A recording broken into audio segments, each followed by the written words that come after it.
Dear ladies and gentlemen, I am delighted to be here and thank you very much for inviting me to this conference. It is my great pleasure to talk to you about advertising or demonizing the myth, 18th century travelers from Germany and Versailles. In my presentation, I will concentrate on the social and cultural background of German travelers to Versailles and focus on the central question, what makes the myth of Versailles? With following points. What do travelers possibly know before they set off? How does the myth change through travelers and travel experiences?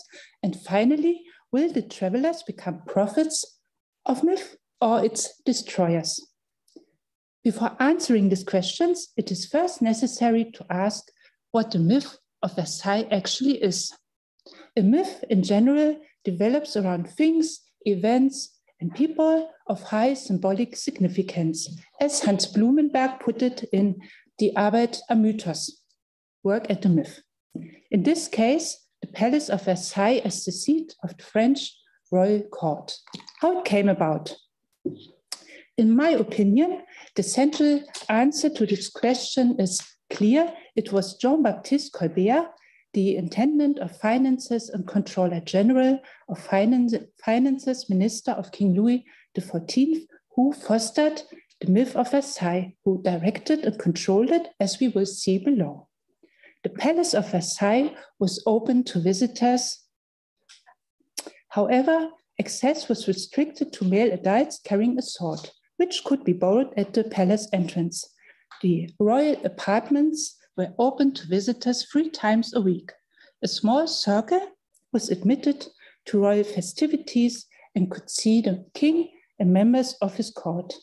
An important reason that the palace was open to visitors was that it was possible for anyone to petition the king.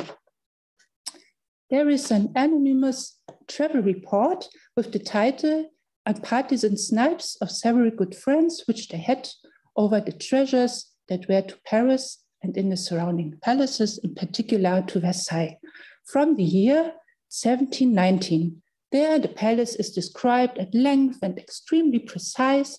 Every detail of the palace facades, its places and gardens and interiors and furnishings used is mentioned.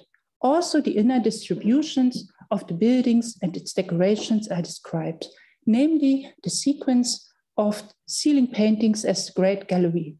As I mentioned before, visitors at all times were allowed entry to the palace site, and as higher its social rank the visitor was, the more could he see from the inside of the palace.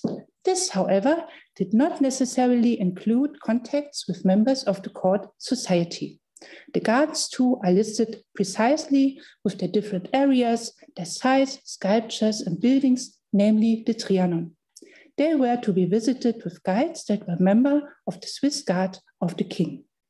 The architecture of the Palace of Versailles and its integration into its surroundings in this travel report are also compared with the architectural masterworks of other European cities, especially the noble palaces in Vienna and the royal palaces in Berlin and Dresden, and their integration into the environment. It is, as a Palace of Versailles, is to be considered as outdated, especially as the royal palaces in Vienna, Berlin, and Dresden are situated at the heart of the capitals of their countries. It is also stated in that report that many cultural appropriations of France have been made by foreigners. With this, the visitors expressed their patriotic feelings. One can therefore see the didactic character of the whole text, which amounts to an appreciation of European architecture in relation to the cultural leading function of France. It is not clear from the text whether the travelers had previous knowledge about Versailles, but it seems to them to be questioned the myth of Versailles. The author is anonym, as I said before, but it is known that the publisher Samuel Tobias Hocker founded the Frankfurter Gelehrtenzeitung, a paper for scholars, in 1736, the first literary scientific newspaper in Frankfurt. which from 1771 became a leading organ of the literary storm and stress movement with Johann Gottfried Herder and Johann Wolfgang Goethe as collaborators. So he was probably very critical of the ancient regime. So the text praises the interior of the Palace of Versailles, but not its architecture. I think the myth of Versailles served to make the products of the French manufactories visible and admired by the travelers. That means precious fabrics, tapestries, furniture, and above all, the mirrors. By their travel reports, the German travelers transported knowledge of these back to the countries of the Holy Roman Empire, which had the effect of boosting demand and stimulating imports. This was the result of targeted efforts by Colbert to raise and expand domestic production and to establish manufactories in order to make France independent of important goods, and at the same time to promote the export of French products to other European countries. The necessary increase in the quality of arts and crafts was achieved by bringing in qualified foreign workers, which was already mentioned. On the other hand, the import of foreign merchandise was restricted. The particular aim here was to prevent the supremacy of Italian artisans. This included, for example, the Venetian mirror manufacturers, which was made obvious with the Great Gallery in Versailles. It is described in many travel books and above all found a lot of imitators in the palaces of the Holy Roman Empire, as for example, in the Hall of Mirrors at Rheinsberg Palace in Brandenburg, which is my hometown. The founding of the tapestry manufactory from 1663 on also followed this aim. Also, French clothes and fabrics as luxury goods were admired by the travelers, as we can learn of the travel report by Aulus Apronius, the author of the increased travel description of 1724. He was actually called Adam Ebert and came from Frankfurt Oder, where he was an associate professor of law. Ebert concentrates on the description of the court society instead of the palace. The most beautiful thing about Versailles, in his opinion, is the king, whose precious clothes are adorned with pearls, sapphires, and emirates worth more than 3 million thalers, as well as the head with a Spanish feather worth 1,000 thalers. He is surrounded by members of his court who also wear clothes adorned with jewels. The description in general emphasizes the lavish wealth of the French court as part of the myth of Versailles. Ebert's travel supposedly was intended as a peregrination academica, but he was fascinated by the splendors of court society. For young nobles from Germany, there were two introducteurs des ambassadeurs et princes étrangers to introduce them on their princely journey to the courtly society. They had to be carefully prepared for their entrée and therefore were placed at the side of the envoys. While the accessibility of the French court gave the impression of sameness to bourgeois travelers, such as Ebert, noble travelers, on the other hand, were extremely aware of the class barriers within courtly society. Johann Heinrich Zedler, who published Zedler's Universallexikon in 1732 till 1754, had the entry on Versailles compiled on the basis of the existing French guide literature, among them Pigagnol de la Force, description of Paris, Versailles, etc. From 1742, it becomes clear from this that the travel literature we know largely drew on the existing literature, mainly of French authors. In the two-column entry, the unknown author, like the first one, deals with the building history of the palace and its complex from the outside and internal division, the furnishing of the most important rooms, its outbuildings, as well as the neighboring city. This is followed by a brief mention of the gardens, which are said to be surpass the most beautiful gardens of antiquity. Bushing's New Earth description also refers to Pigagnol de la Force as a source. We do not know if the first two authors of travel reports had knowledge about Versailles before they started off, but the later two travel books can be traced back to French sources, as I said before, especially Pigagnol de la Force.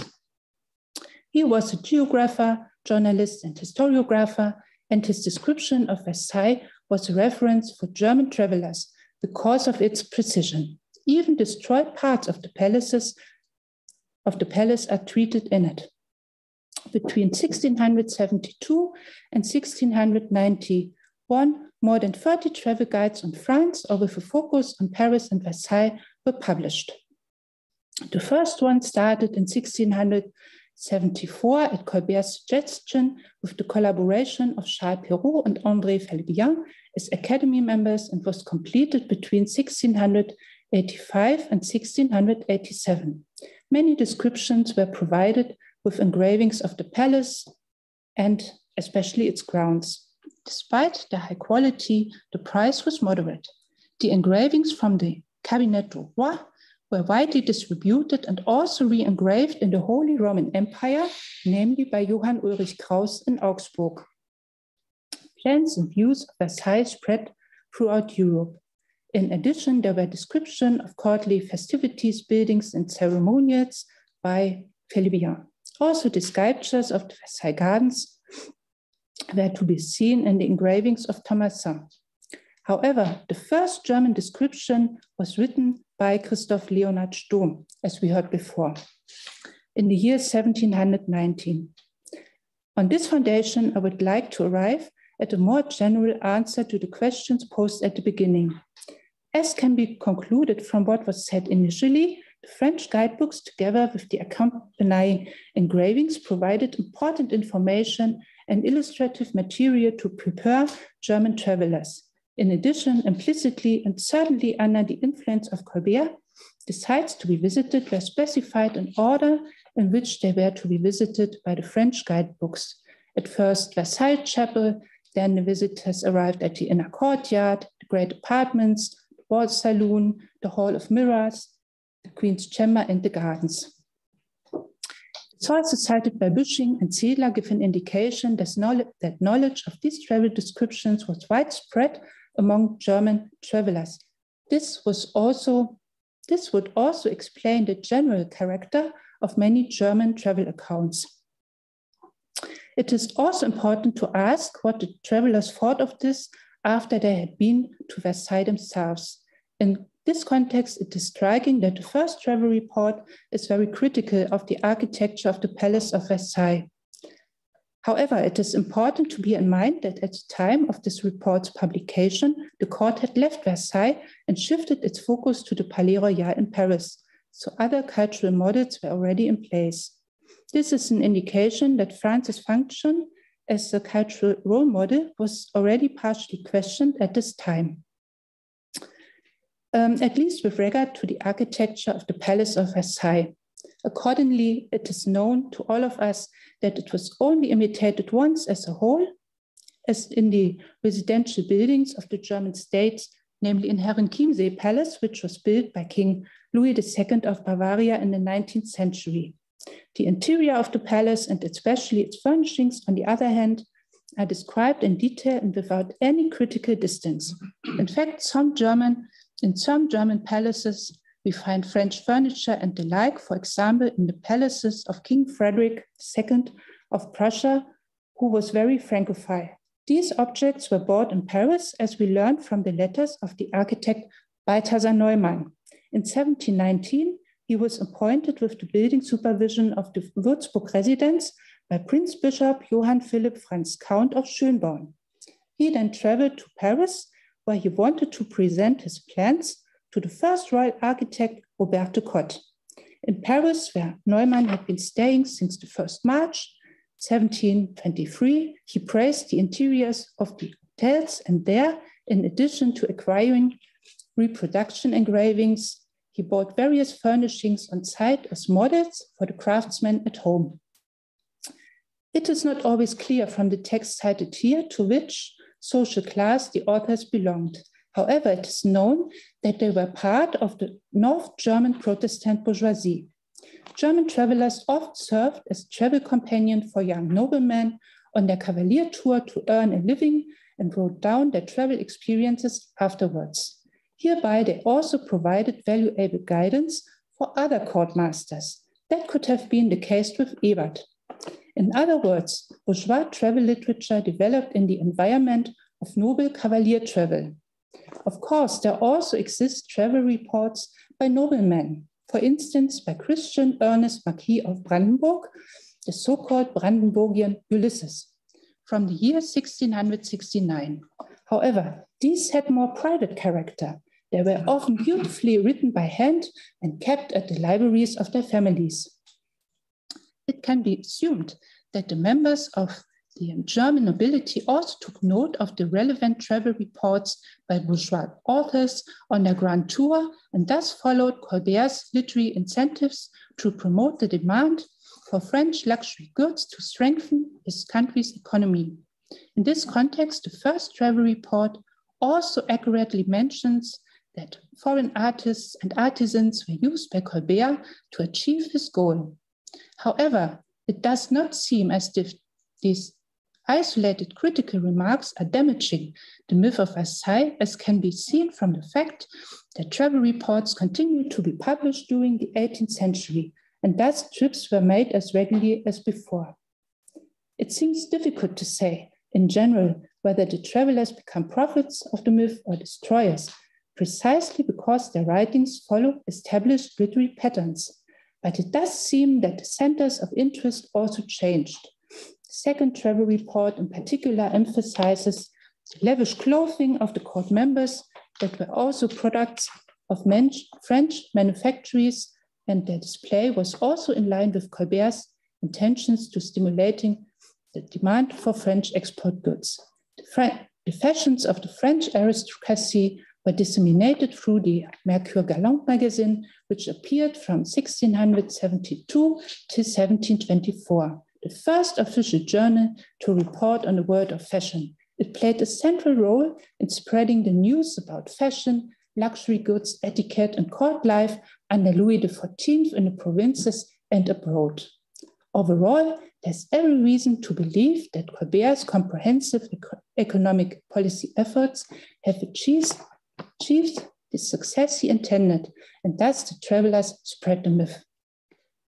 There's also one aspect that has not yet been mentioned, namely the Versailles Gardens.